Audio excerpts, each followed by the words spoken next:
And so the more you say yes, the more I believe the universe responds.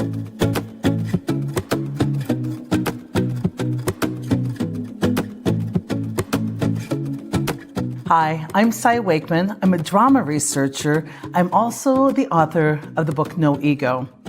I host this show called Life's Messy, Live Happy to give you a great idea on how you can succeed and be happy in spite of your circumstances at work or at home. Today's show I'm very excited about. We are going to talk about one of my favorite topics, work with the willing. The bottom line is if somebody's not willing, I can't get them to be willing. I can't buy them in. I can't bargain them in. And if I do, that willingness isn't sustainable. And what a lot of people don't realize is that buy-in is a verb. It is a choice. It is what people need to do to actually come to work, be willing, have impact. It's their role. It's how they need to show up. Many of us come to work waiting to place our bets until we know the deck is stacked in our favor. And that's not buy-in, folks. Buy-in is a verb. And what I tell leaders is only work with the willing, work with the people who chose to be willing, who chose to buy in. And in fact, willingness, commitment, buy-in is the first step in accountability. So high accountable folks know that their job is to come to work and work hard to buy in. And I think you're going to enjoy today's roundtable where we talk about how to work with the willing and when to call it quits with the unwilling. This is the part of the show where I take questions from viewers like you. I have a great question. It's pretty sweet and simple and to the point from Deanna K. She says, Cy, when do you know it's time to let someone go? Here's what I would tell you. Don't look as much at performance, but as willingness and commitment.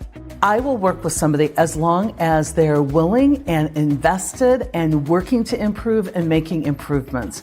If you're working harder at someone's job than they are, that's when you need to take a look at, is this working? And instead of just jumping in to call it quits, that would be stepping down as a leader.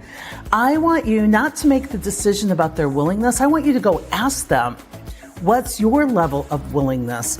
What are you willing to do to make this work? Where do you see you could fill in the gaps? What's your plan to either get on board or to improve in this situation? See, a lot of people are taking my mantra, work with the willing, and they are using it for their own convenience. They're using it in a way the ego would love, which is to let them off the hook. As a leader, if you have somebody who you don't think is matching your willingness and your hard work on their success, don't just unilaterally decide that they're out. Go ask them. They're the experts on them. What's your willingness level to improve? What's your willingness level to create a plan and work the plan? What's your level of willingness to really do what it takes to make this work? And wait for the answer. And if somebody's not forthcoming, you might give them a day and say, why don't you come back after having self-reflected and talk to me about your level of willingness? I would tell you that willingness for me trumps a lot of skill sets because I can teach skill sets if I'm willing to do the hard work as a leader. I can't teach willingness. That's what they bring to the game. So check people's willingness, what they control. And if people are unwilling, then it is game over. And I let people go with a lot of love and a lot of support from my HR team and from other folks. Welcome to the roundtable with my team, Alex Dorr, Kelly Hinshaw Thompson. We try in this time together to handle some of the questions that we get often when we're all out on the road keynoting. And one of the questions I hear is like, when do you know it's time to let somebody go? I want to revisit this question and get more clarity beyond just my snippy answer. So team, how do you guys answer that? What do you want people thinking about when they ask you, like, how long do we keep somebody? No, I like how you said, like, and as a leader, I've been in that situation too, where I've had to take an honest look at myself to say, have I first given this person the feedback that I needed? Or did I believe that like osmosis was going to happen? Exactly. And like I was going to telepathically, like, if only you would know. Like I used hope as my strategy, and I'm like, okay, well, first I need to get real clear. Yeah. Have I communicated? Have I stepped up? Have I been clear? Have I given them some assignments? And if I had, then so long as they were willing, like I would hold on to them. So sometimes folks would develop a little more like a turtle. Some would develop like a hare, right? And so long as they were making forward progress, I would hang on. It's when they chose to just, put feedback aside, not be willing, argue for preference over potential. That's when I was like, all right, now I need to get my performance management out. And I think this is a key that I want everybody to pick up on is willingness. You stay with somebody for as long as they're willing, like they're stepping up, they're willing to develop, they're having conversations about their own development, they're owning their own stuff. How do you answer that when you're on the road? I think what I've seen is it's when we're talking about change and working with the willing, people that are willing, and then it's almost like leaders get this like sigh of relief that they can stop leading, because if people aren't willing, then, that's perfect. I don't even have to worry about them anymore. And so I like to remind at the end when we talk about that don't let your really willing people start judging the unwilling, and then you kind of lose everybody to judgment. And so it's that whole idea that to not have the judges start judging the other judges, and we have a whole mess there. So because what happens is everybody needs coached, right? Even our most willing need coaching to stay in the game. Otherwise, they get righteous and eat their own young. Yes. And so when we do that module, we show people that there's usually about 20% that are super willing, like they're the visionaries, they're in it to win it. You can't just let them run, you still gotta lead them, because you want them, instead of judging, helping and mentoring. Then there's this group in the middle, about 60%, they aren't against you, but they aren't yet where you want them to be. Oh my gosh, sweet spot, coach. Our whole point in that is there's usually about 20% who are just unwilling.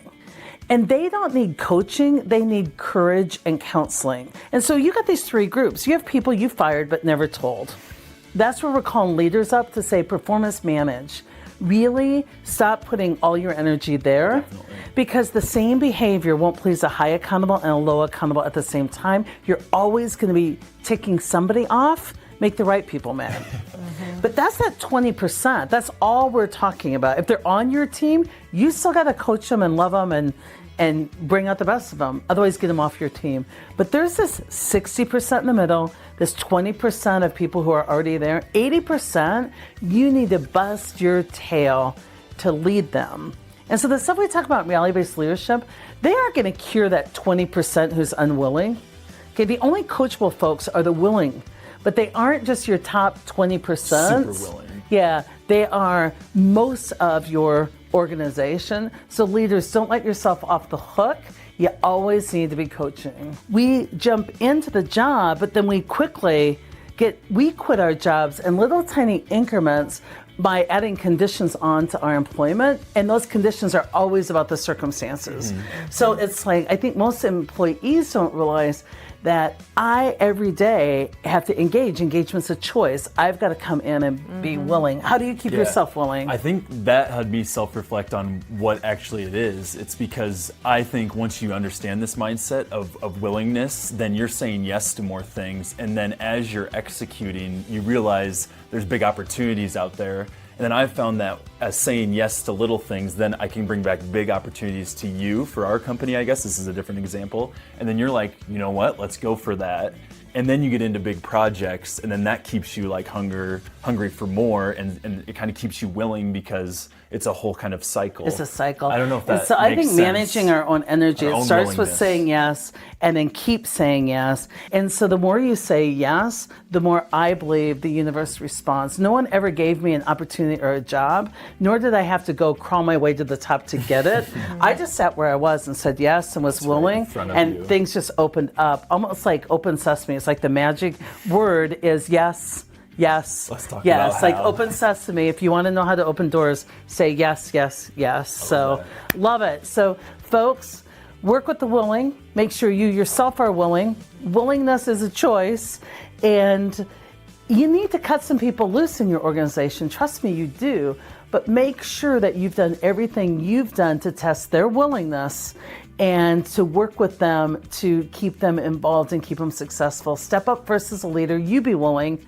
And if they're willing, match that. Stay in tune. If somebody's unwilling, and that's usually a small fraction of your organization, just call it. If I can only work with the willing, and so I call it. If you're unwilling, you're unwilling. I hope this episode has given you a lot to think about, both your own level of willingness, whether you're buying in as your own choice, and also how you're working with the people that you lead. When is it time to call them quits, and when is it too soon to call it quits? And here's one last assignment. When you're feeling as though you might not be having impact, I have a tip for you. Get wholehearted. I believe if there's something you simply can't get out of, you need to go way into it. It will change the energy you're putting to the task, and it will change your whole feeling about the task. So this week, get willing, get wholehearted. If you can't